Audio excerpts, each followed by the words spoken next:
Hey everyone, it's Miss Moore. Today I'm going to read to you the book called Smitten. And it is a story about a sock and a mitten and how they get lost and become best friends. You all know what a sock is, but a mitten is kind of like a glove, but instead of having a spot for every individual finger, it just covers all four, and then there's a spot for the thumb. So let's read Smitten by David Gordon. There's the sock and mitten. One cold afternoon, a mitten sat atop a fence. "Sir," Mitten called out. A man bustled by with a basket overflowing with laundry. "Something is falling out of your..." And there, on the ground, lay a single sock. There's Mitten, there's Sock. Sock barely stood up before a bunch of school kids trampled on him. "Are you okay?" Mitten yelled down. "Oh, I'm used to being walked on," Sock said with a cheerful voice. "Hey, what are you doing up there by yourself?" "I used to be part of a pair," Mitten said sadly. "Now I'm alone and lost." "Wow," said Sock. "I guess I am too."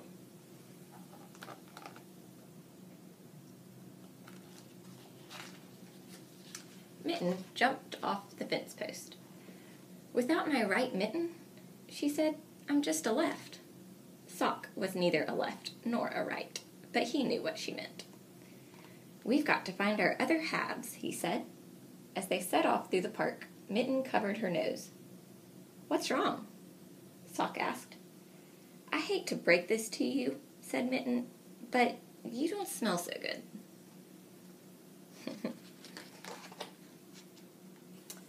All of a sudden, Mitten was caught, flipped, and flung through the air. She landed in the trash. "Hey, what are you doing in there?" Sock called. Sock pushed and pushed until the garbage can fell over. Mitten tumbled out, brushed herself off, and grumbled.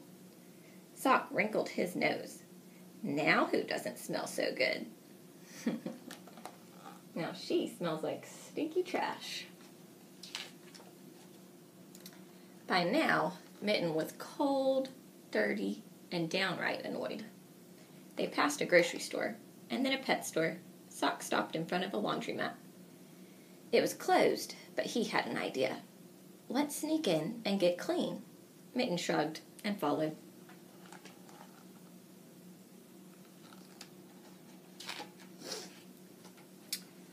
"Wow," they both whispered in awe. The shiny machines towered above them like skyscrapers. "Too bad we don't have any money," Mitten said. "Don't worry," said Sock. He wiggled under a dryer. 4 quarters shot out. Sock emerged smiling and covered in lint. Mitten couldn't help but giggle.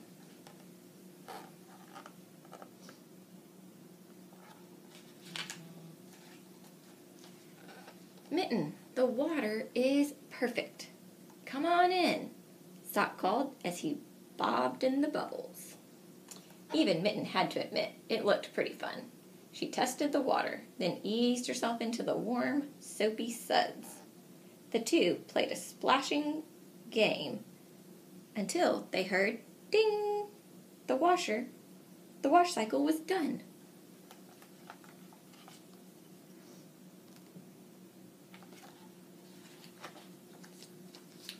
"We'd better get dry," Mitten said, and she put a quarter in the dryer.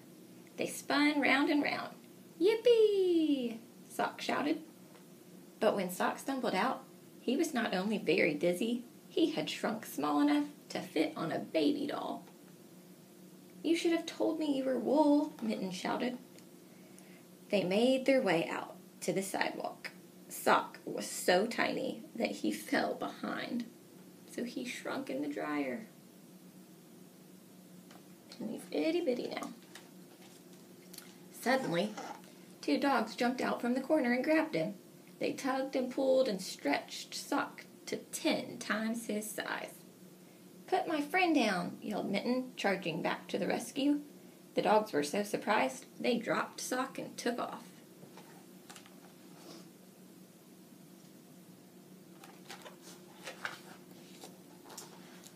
feel so good, moaned Sock. What would you do without me? Mitten said, and she threw him over her shoulder. Mitten couldn't see where she was going and walked over a metal grate. She and Sock fell through the holes.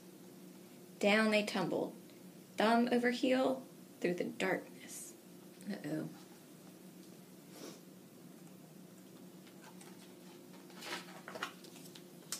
And they landed on the subway tracks. Mitten started to cry. Now I'll never find my other half. Don't worry, Mitten. We'll be all right, Sock said.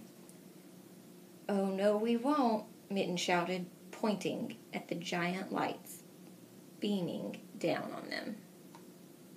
Here comes a train. Or the subway, I guess. The train zoomed over them, and one of Mitten's threads got caught on the undercarriage.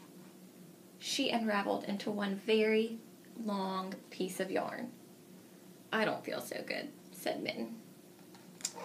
Don't worry, Mitten. I'm right here, said Sock. He gently gathered her up into a ball and hopped up on the subway stairs.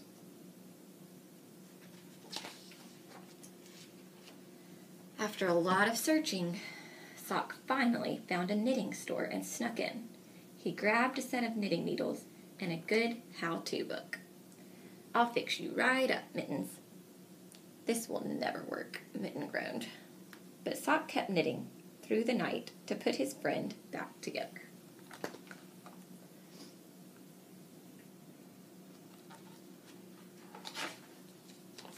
The sun was rising by the time Mitten saw her reflection in a hubcap. Sock wasn't the best knitter in the world, but despite all her new lumps and bumps, she still looked like a Mitten. You did great, Sock, said Mitten. What are friends for? Sock smiled. You did pretty good. Sewing her back together. They walked up to a department store window and looked inside. Every sock, mitten, and glove had a match. They all looked so happy. But that's when Mitten realized something. After everything we've been through, I think we make the perfect pair. The two friends hugged, and from then on, they were